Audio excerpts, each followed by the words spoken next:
Hello, viewers. I'm really hoping that my YouTube channel will be able to convey uh, a few things here.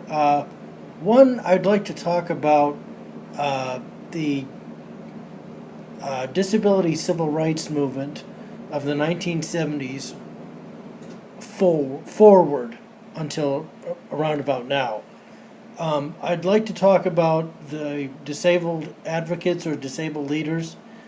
And one thing that always amazed me about learning about different minority groups is that we learn about the African Americans and how they were mistreated. We learn about how the Mexican Americans were mistreated. We learn about how the Native Americans were mistreated.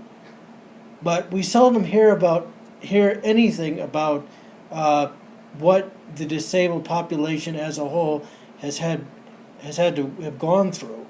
And the other thing I'd like to talk about is how disabled people are portrayed in the media.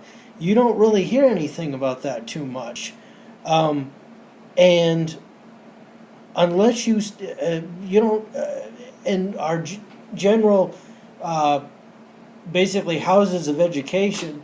In general education, you don't hear anything about the disabled movement, and that always bothered me.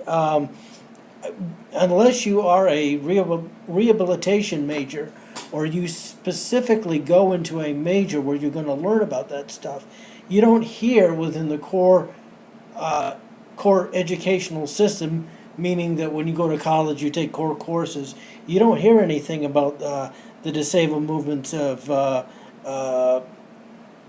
disabled advocates like Ed Roberts and Judy Heumann, which we'll get into later.